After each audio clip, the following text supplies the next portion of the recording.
shirts, but my items are pretty special, I think, because I was able to buy from a collector payload-made fabric from 2 Columbia flights, an Endeavour flight, and Discovery. So everything that I sew has a piece of flown fabric in it.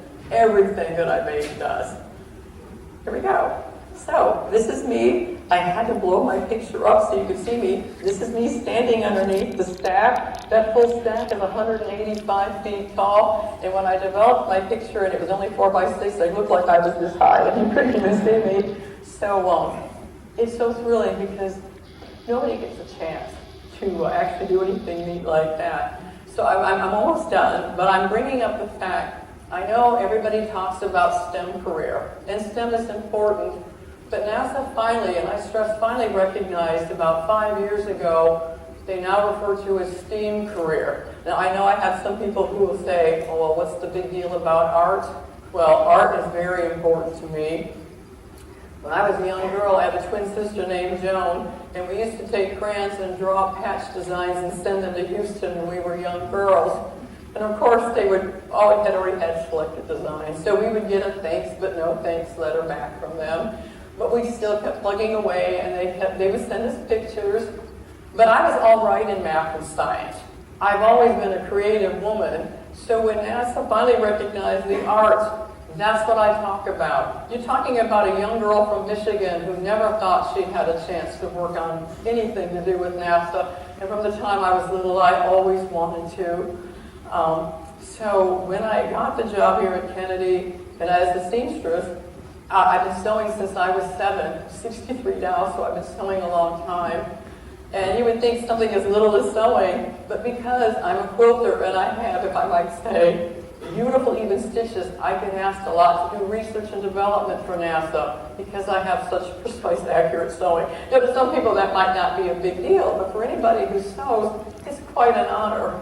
But for kids, when I do speak, I tell kids, you know what? Yes, math and science is important. And we had to do math, because even something as basic as our gap fillers between the tiles, or even blankets that we made, we had our own scale, and we had to do mathematical calculations as to how many grams of batting a part that we were building would have to have. So there's no denying math's important. But for a kid like me, who was always drawing and always creative, the fact that NASA finally has recognized creativity, I tell kids, hey, we're looking for out-of-the-box thinkers. We're looking for people who can draw. Because in the days before we had cameras, how did an idea get across? You generally had to draw, and that's what we even do to this day in various ways. If you know how to write, you need to describe your new vehicle, what you're doing. And I just say, you know what, here's a little kid from Michigan, I never thought I had a chance. And I got to sew on the shuttle. And to this day, I was only one of 18 ladies that got to do that. And I happened to be the very last seamstress in the whole program that got hired. My chances of getting hired were slim to none because they hadn't hired anybody in 9 years before me.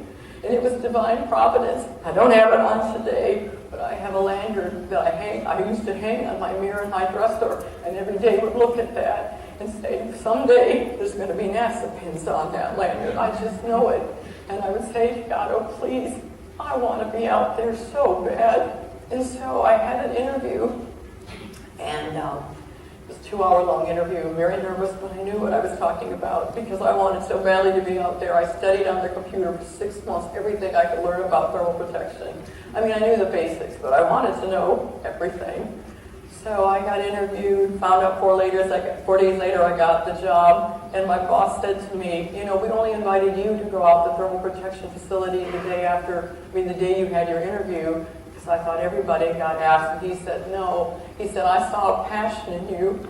I saw a love for the shuttle that you had. And he said, the building, we've been through a lot since we lost Columbia. And he said, you were the heart I knew the building needed. So he said, as soon as you left the room, I told everybody on the panel, we'll interview the other ladies, but I want this one.